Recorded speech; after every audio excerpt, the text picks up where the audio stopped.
परम पूज्य गुरुदेव और वंदनीय माता जी की चरणों में कोटि कोटि प्रणाम। आप सभी को प्रणाम। पुस्तक गायत्री के प्रत्यक्ष चमत्कार, जिसके लेखक हैं पूज्य गुरुदेव पंडित श्री राम शर्मा आचार्य। आज हम सभी इसमें सुनेंगे गायत्री की तंत्र साधना। महात्मा शुभानंद जी एक अच्छे बंगाली महात्मा थे। उनका स्वर्गवास 65 वर्ष की उम्र में हुआ था। उन्हें अंग्रेजी, संस्कृत और बंगाली भाषाओं का उत्तम ज्ञान था। वेदों का भली भांति अध्ययन उन्होंने किया था। वे जब वर्धमान में आते तो उनके दर्शन के लिए लोगों की बड़ी भीड़ एकत्र होती। शिक्षित वर्ग में भी उनका बहुत मान सम्मान था। उनकी चेष्टाओं से कभी कभी विचित्रता का सा आभास होता था। बैठे बैठे कभी सहसा चौंक उठते, कभी ऐसे देखने लगते मानो कोई उनकी कुछ चीज़ उठाकर भागा है और वे उसे खोज रहे हों। कभी विकल हो उठते, जैसे कोई संकट उन पर टूटने वाला हो। उनकी मुखाकृति से व्याग्रता, व्याकुलता स्पष्ट टपकती। सामान्य स्थिति में उनसे ज्ञान वैराग्य के अध्ययनपूर्ण एवं अनुभवपूर्ण प्रवचन को लोग सुनते और आनंदित होते, पर जब उन्हें पागलपन का दौरा आता तो देखने वालों को आश्चर्य भी होता, दुख भी होता। कुछ लोगों ने उनसे शांत स्थिति में पूछा कि स्वामी जी, आपके इस कष्ट का कारण क्या है? तब उन्होंने बतलाया कि मैं विद्या अध्ययन के उपरांत आर्य समाज का उपदेशक बन गया। उन्होंने बताया, बहुत स्थानों पर घूमता रहा। एक जगह एक महात्मा से भेंट हुई। उनमें बहुत सी आध्यात्मिक विशेषताओं देखकर मैं उनके साथ रहने लगा। उनका मुझ पर बहुत प्रभाव पड़ा। मैंने उन्हें गुरु मान लिया, उनसे शिक्षण प्राप्त किया और उपदेशक का कार्य छोड़कर फिर उन्हीं के बताए विधि विधान के अनुसार एक निर्जन स्थान में रहकर गायत्री पुष्चरण करने लगा। गुरु जी ने योग और तंत्र के निश्चित विधान से गायत्री पुष्चरण करने को कहा। यह 3 वर्ष में पूरा होना था। 2.5 वर्ष तो सहज ही बीत गए।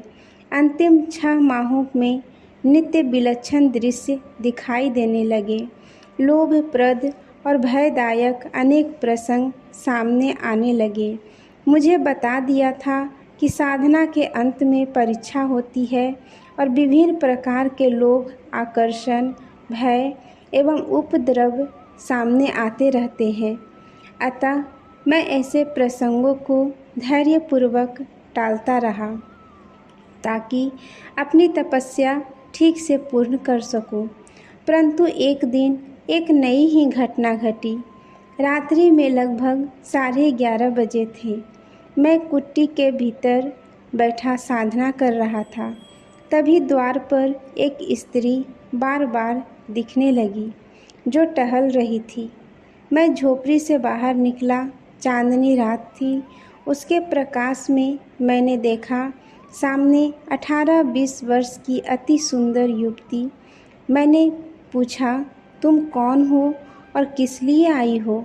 तब उसने बताया कि वह पड़ोस के गांव में रहती है, अपने भाई के पास जा रही थी, तभी रास्ता भूल गई। जंगल में डर लगता है, झोपड़ी देखकर यहाँ आ गई हूँ। रात भर के लिए आश्रय चाहती हूँ। मेरी कुट्टी बीच जंगल में थी। जंगली जानवरों का भी डर था और चारों चोरों का भी। अतः मैंने उनसे आश्रय देना उचित समझा। वह युवती भीतर आकर लेट गई। कुट्टी छोटी ही थी। मेरे आसन के पास ही वह थी। मैं जप कर रहा था, पर दृष्टि बार बार उसके सुंदर शरीर पर चली जाती थी। वह मेरी ओर तिरछी नज़र से देखती, मंद मंद मुस्कुरा रही थी। मेरे भीतर वासना भड़क उठी और उस आवेश को मैं रोक न पाया। किंतु इसके उपरांत वह स्त्री उठी और उसने मेरी पीठ पर जोर से एक लात लगा दी।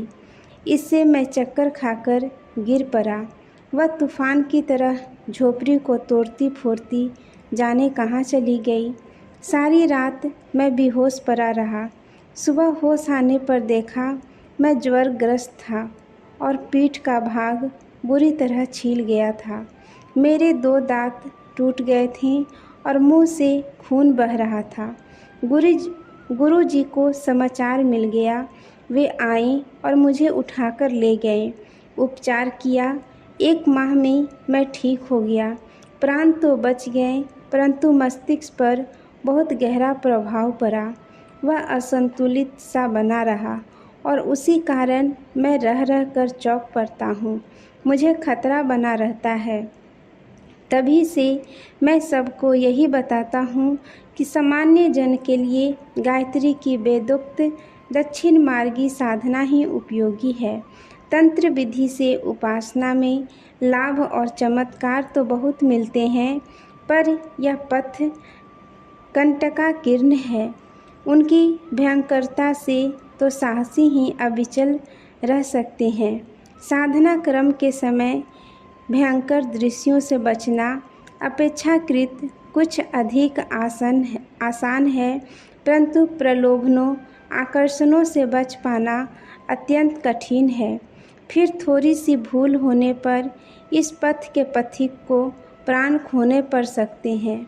इसलिए तंत्र की अपेक्षा योग मार्ग सरल एवं उत्तम है। इसमें भले ही धीरे धीरे उन्नति होती है, पर जितनी भी प्रगति होती है वह अधिक अस्थायी होती है और इस मार्ग में डर तथा हानि नहीं है, लाभ ही लाभ है। आज के लिए यहीं तक। आप सभी को धन्यवाद। जय गुरुदेव।